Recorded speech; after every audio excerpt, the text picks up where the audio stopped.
Dear student, in this part of electrostatic, we will discuss relation between electric field intensity and electric potential.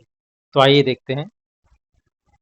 Let a charge Q is placed at point O, ठीक है, and there are 2 points A and B at a small distance dx from each other, ठीक है. Then electric potential at A is VA and electric potential at B is VB, ठीक है. अब आप ये बताइए इलेक्ट्रिक पोटेंशियल की definition क्या होती है. यूनिट पॉजिटिव चार्ज को इन्फिनिटी से उस पॉइंट तक लाने में किया गया वर्क, ठीक है ना. तो अब आप ये देखिए,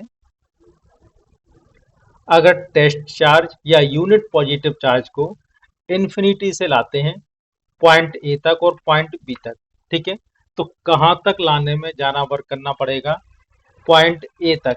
क्यों करना पड़ेगा? क्योंकि ये पॉइंट क्यू के ज्यादा पास में है, ठीक है ना. जितना पास लेके आएंगे आपको रिपल्सन फोर्स के अगेंस्ट उतना अधिक वर्क करना पड़ेगा, तो उस पॉइंट का पोटेंशियल उतना ही अधिक होगा, ठीक है. पहले भी मैंने आपको कई बार बताया कि कोई भी वर्क अगर जबरदस्ती करना पड़े तो पॉजिटिव और अपने आप हो जाए तो नेगेटिव, ठीक है ना. तो देखिए, पॉइंट ए का पोटेंशियल है वी ए और पॉइंट बी का पोटेंशियल है वी बी, ठीक है ना. तो आप ये बताइए V A is greater than V B, दोनों का डिफरेंस क्या होगा, डी वी, ठीक है. Work done to move test charge Q naught from B to A, ठीक है.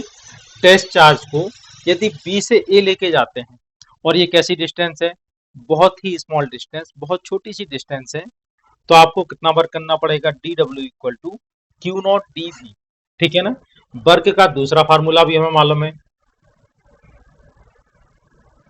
D W equal to basic formula क्या होता है, F D X cos theta. इससे डी डब्ल्यू इक्वल टू क्या आएगा, एफ डी एक्स कॉस, इनके बीच का एंगल कितना होगा, 180 डिग्री. क्यों होगा 180 डिग्री, देखिए फोर्स कैसा लगेगा क्यू नॉट पर, प्लस क्यू और क्यू नॉट में एक रिपल्सन फोर्स होगा, ठीक है ना, और उसके अगेंस्ट आप लेके आ रहे हो तो फोर्स और डिस्प्लेसमेंट का एंगल होगा 180 डिग्री, ठीक है ना. और cos 180 की वैल्यू होती है -1, तो डी डब्ल्यू इक्वल टू क्या आएगा, minus F D x, equation number 2 from equation 1 and 2, ठीक है ना. आप इसको क्या लिख सकते हो, minus F D X equal to Q naught D V, ठीक है ना. अब फोर्स क्या होता है, इलेक्ट्रिक फील्ड में किसी भी चार्ज पार्टिकल पर लगने वाला फोर्स माइनस क्यू नॉट ई, ठीक है. क्यू नॉट क्या हो गया, टेस्ट चार्ज, इस पर लगने वाला फोर्स होगा Q naught E D X equal to Q naught D V, ठीक है. क्यू नॉट से क्यू नॉट कैंसिल हो जाएगा, ई इक्वल टू आ जाएगा minus D we over D X, ठीक है. ये हमारा एक बहुत इंपॉर्टेंट रिलेशन आ गया और हम इसको लर्न कर सकते हैं. Negative potential gradient is called electric field intensity, ठीक है. Negative potential gradient is called electric field intensity, ये आपको याद रखना है. आइए अब इसको एक ग्राफ की हेल्प से समझते हैं. तो यहाँ पर आपको पोटेंशियल और डिस्टेंस का एक ग्राफ दिखाया जा रहा है, इसमें ए से लेके बी तक, ठीक है. पोटेंशियल भी इंक्रीज हो रहा है और डिस्टेंस भी इंक्रीज हो रही है. इसका मतलब क्या होगा,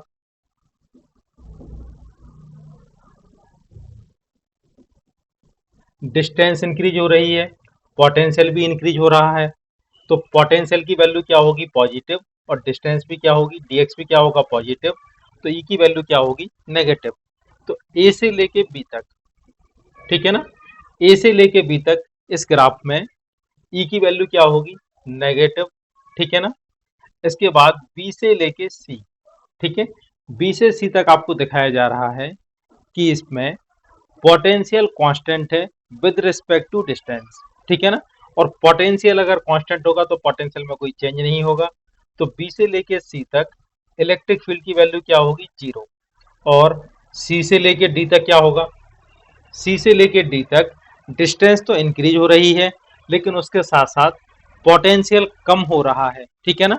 पोटेंशियल कम होगा तो चेंज इन पोटेंशियल क्या होगा, नेगेटिव, ठीक है। और ऊपर वाला नेगेटिव, नीचे वाला पॉजिटिव, आगे माइनस है तो इलेक्ट्रिक फील्ड कैसा आएगा, पॉजिटिव, ठीक है ना। वैसे भी आपको फार्मूले से मालूम है, E equal to minus D B over D X, negative potential gradient is called electric field intensity, ठीक है ना।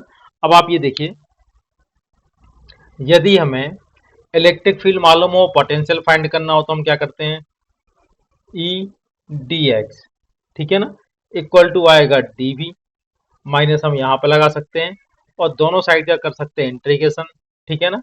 तो minus integration E D X equal to D V का इंटीग्रेशन वी, ठीक है ना। तो ये लिमिट आप किसकी लगाओगे, डी एक्स की यहाँ पर लिमिट लगेगी। तो ये पोटेंशियल की वैल्यू इस तरह से हम फाइंड कर सकते हैं, अगर हमें इलेक्ट्रिक फील्ड इंटेंसिटी मालूम हो, ठीक है। इससे रिलेटेड अब एक न्यूमेरिकल देखते हैं।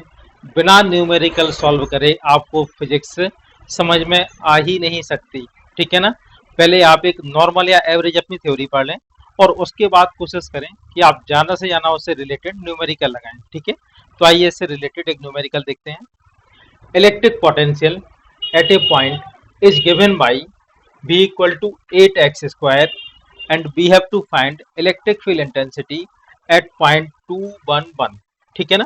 तो हमें किसी एक पॉइंट का पोटेंशियल गिवन है 8x स्क्वायर, और हमें पॉइंट 211 पर इलेक्ट्रिक फील्ड फाइंड करनी है, ठीक है ना। तो सबसे पहले हमें रिलेशन मालूम है, E equal to minus D we over D R, ठीक है ना। Negative potential gradient is called electric field intensity.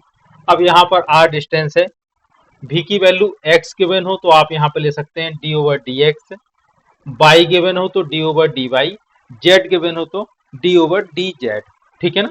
अब आप यहाँ पे देखिए, E equal to minus D over D X, ठीक है। v की वैल्यू पुट करते हैं 8x स्क्वायर माइनस 8 कॉन्स्टेंट बाहर आ जाएगा, d over D x x square minus 8, x square का डिफरेंशिएशन होगा 2x, ठीक है ना। ये सॉल्व करने पर आएगा माइनस 16x, यही की वैल्यू आ गई। अब आप ये देखिए, आपको फाइंड करना था इलेक्ट्रिक फील्ड एट पॉइंट 211, यहाँ पर सिर्फ और सिर्फ x की वैल्यू हमें पुट करनी है, y और z तो यहाँ पे है ही नहीं, तो x की वैल्यू क्या होगी 2, E इक्वल टू क्या आएगा -32, यूनिट क्या होगी इलेक्ट्रिक फील्ड की, यूनिट यहाँ से आप कह सकते हैं वोल्ट पर मीटर, ठीक है ना, वोल्ट पर मीटर, वोल्ट पर मीटर, ठीक है ना। और माइनस का मतलब यहाँ पर है कि इसकी डायरेक्शन माइनस एक्स एक्सिस में है, तो आप इसको ऐसा भी लिख सकते हैं, E equal to 32 minus i cap या -32 आई कैप, डायरेक्शन क्या होगी माइनस एक्स एक्सिस, और वैल्यू क्या होगी 32, ठीक है। अब आइए एक और न्यूमेरिकल देखते हैं। Value of electric potential at any point is given by V equal to 4x square by z plus 2xz plus 4yz minus 2z plus 4, ठीक है। And we have to find electric field intensity at point 111, ठीक है। आपको potential की value given है, और point 111 पर आपको इलेक्ट्रिक फील्ड इंटेंसिटी की वैल्यू फाइंड करनी है, ठीक है ना। तो अब आप ये देखिए, जब भी इस तरह का क्वेश्चन होता है जिसमें एक्स वाई और जेड सभी की वैल्यू दी हो, तो हम क्या करते हैं, फार्मूला में मालूम है E equal to minus D we over D R, ठीक है ना। Negative potential gradient is called electric field intensity. अब हम इस तरह की क्वेश्चन में क्या फाइंड करते हैं, इसके लिए हमें ई एक्स की वैल्यू अलग से फाइंड करनी होगी, ई वाई की वैल्यू अलग से फाइंड करनी होगी, और ई जेड की वैल्यू अलग से फाइंड करनी होगी, ठीक है ना। ई एक्स की वैल्यू होती है minus del over del x v x, e y की वैल्यू होगी minus del over del y v और ई जेड की वैल्यू होगी minus del over del z भी। ठीक है ना। यहाँ पर डेल कहलाता है पार्शियल डिफरेंशिएशन करना। ठीक है ना। पार्शियल डिफरेंशिएशन का मतलब ये होता है कि फर्स्ट केस में हम लोग x को एज ए वेरिएबल ट्रीट करेंगे, बाकी y और z को क्या लेंगे, as a constant. In second case जब हम ई वाई की वैल्यू फाइंड करेंगे तो यहाँ पर y को लेंगे वेरिएबल, x और z होगा कांस्टेंट, और थर्ड केस में z एज ए वेरिएबल और बाकी x और y किस तरह से ट्रीट होगा, एज ए कांस्टेंट। ठीक है ना। तो आइए देखते हैं। सबसे पहले वैल्यू ऑफ ई एक्स, ठीक है, डेल ओवर डेल एक्स, भी की वैल्यू पुट करते हैं, 4x² by z plus 2xz plus 4 by z minus 2z+4। ठीक है ना। अब आप इसको देखिए, ई एक्स माइनस 4 कांस्टेंट है, एक्स स्क्वायर का डिफरेंशिएशन क्या होगा 2x, बाई और जेड कांस्टेंट है, ये दोनों भी बाहर आ जाएंगे। ठीक है ना, इनका कुछ भी नहीं होगा, प्लस 2z यहाँ से कांस्टेंट है, बाहर आ जाएगा। ठीक है, x की पावर 1 का डिफरेंशिएशन होगा 1, प्लस 4/z, सब कुछ कांस्टेंट है क्योंकि हम यहाँ पर x के रिस्पेक्ट में डिफरेंशिएट कर रहे हैं, y और z एज ए कांस्टेंट इसको ट्रीट करेंगे। 2z की वैल्यू क्या होगी 0 और 4 की वैल्यू भी होगी 0। ठीक है ना। तो ex की वैल्यू क्या आएगी, ex इक्वल टू हो जाएगा -8x/z प्लस 2z। ठीक है, ये हो गई ex की वैल्यू। अब हम देखते हैं ey की वैल्यू क्या होगी। ठीक है ना। तो ey फाइंड करते समय क्या करेंगे, ey equal to minus del over del y, यही वैल्यू फिर से पुट करते हैं, 4x² by z plus 2xz plus 4 by z minus 2z+4। ठीक है ना। अब आप ये देखिए, 4x² बाई जेड, सब कुछ कांस्टेंट है, केवल बाई वेरिएबल है, तो ये हो जाएगा माइनस, और यहां से कितना आ जाएगा 4x² बाई की पावर 1 का डिफरेंशिएशन होगा 1। ठीक है ना। एक्स जेड कॉन्स्टेंट होगा 0, यहाँ 4 और z कांस्टेंट होगा, पाई की पावर 1 का होगा 1। ठीक है, ये भी 0 हो जाएगा, ये भी 0 होगा। ठीक है, तो ई वाई की वैल्यू क्या आ चुकी है, -4x² प्लस 4z। ठीक है, ये आ चुकी है ई वाई की वैल्यू। अब फाइंड करते हैं ई जेड। ई जेड ये हो जाएगा डेल ओवर डेल जेड। ठीक है, अब क्या होगा, जेड एज ए वेरिएबल, बाकी सब कांस्टेंट। ठीक है ना। तो माइनस, अब आप ये बताइए 4x² बाई जेड की पावर 1 का डिफरेंशिएशन क्या होगा 1, प्लस 2x कांस्टेंट होगा, ये बाहर आएगा, जेड की पावर 1 का होगा 1, यहाँ से 4 बाई बाहर आएगा, जेड की पावर 1 का होगा 1, माइनस 2 बाहर आएगा, और 4 का हो जाएगा 0। अब इसके बाद x, y और z की यहाँ वैल्यू पुट करते हैं। तो आप देखिए, x की वैल्यू 1 है, y की वैल्यू 1 है, तो ये हो जाएगा 4 प्लस 2 6 प्लस 4 10 माइनस 2 होगा 8, ये प्लस का 8 होगा, आगे माइनस है, तो ये होगा -8, और ई जेड है तो ये कहलाएगा के कैप। ठीक है ना। इसके बाद देखते हैं, यहाँ वैल्यू पुट करते हैं। ठीक है, एक्स बाई जेड की वैल्यू 1 है, तो ये होगा -8 प्लस 2। ठीक है ना, इक्वल टू कितना आएगा -6 आई कैप। इसके बाद देखते हैं, यहाँ कितनी वैल्यू होगी 4 प्लस 4, ये होगा 8, आगे माइनस है, तो ये होगा -8 जे कैप। ठीक है ना। अब आप देखिए ई की वैल्यू क्या होगी, e equal to e x i cap, यानी -6 i cap e y -8 j cap +8 k cap, ठीक है।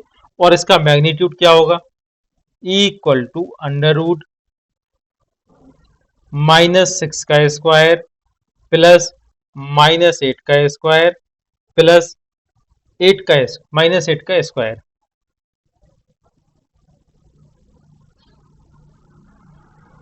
ठीक है ना, ये -8 के होगा, ठीक है। इसके बाद आईआईटी 2014 में आई हुई एक प्रॉब्लम देखते हैं। Assume that an electric field E equal to 30x² I cap exist in space, then the potential difference VA minus VO, where VO is potential at origin and VA the potential at x equal to 2 metre is, ठीक है। तो आप इसमें देखिए, आपको electric field की value given है और पोटेंशियल डिफरेंस फाइंड करना है। अभी तक हम लोग जो क्वेश्चन कर रहे थे उनमें पोटेंशियल की वैल्यू गिवन होती थी और इलेक्ट्रिक फील्ड की वैल्यू फाइंड करना होती थी। यहाँ पर क्या है, यहाँ पर इलेक्ट्रिक फील्ड गिवन है और पोटेंशियल डिफरेंस हमें फाइंड करना है। तो आइए देखते हैं। इलेक्ट्रिक फील्ड इंटेंसिटी का फार्मूला क्या होता है, -dB/dx। Negative potential gradient is called electric field intensity, ठीक है। dx का यहाँ मल्टीप्लाई कर देंगे, ठीक है। तो क्या हो जाएगा, E/dx इक्वल टू dV, ठीक है ना। अब आपको इंटीग्रेशन करना है जिससे हम dV की वैल्यू फाइंड कर सकें, जिससे हमारा पोटेंशियल डिफरेंस आ जाए। अब आप यहाँ देखिए, ये dV है तो लिमिट किसकी लगेगी, लोअर लिमिट होगी VO और अपर लिमिट होगी VA, ठीक है। यहाँ पर dx है तो लिमिट किसकी लगेगी, x की लिमिट। लोअर लिमिट क्या होगी, 0, क्योंकि VO कौन सा पोटेंशियल है, पोटेंशियल एट ओरिजिन, ठीक है। और VA कौन सा पोटेंशियल है, potential at x equal to 2 metre, ठीक है। अब आप ये देखिए, माइनस E की वैल्यू पुट करते हैं, 30x² dx equal to V, ठीक है। अब आप इसकी लिमिट रखिए, लोअर लिमिट है VO, अपर लिमिट है VA, ठीक है। अब आप देखिए 30 कांस्टेंट है, ये बाहर आ जाएगा। x⁻² का इंटीग्रेशन क्या होगा, x⁻³ ठीक है। लिमिट क्या होगी, 0 से 2 इक्वल टू V, यहाँ पर हम वैल्यू क्या पुट करेंगे, upper limit minus lower limit, ठीक है। -30 x⁻³ है तो क्या होगा, 2⁻³ और ये क्या बनेगा, 8/3 माइनस लोअर लिमिट क्या होगी, 0 equal to VA minus VO, ठीक है। ये 3 से ये 10 टाइम्स ये कट जाएगा, कितना आएगा, -80 equal to VA minus VO, और यही इस क्वेश्चन का आंसर होगा।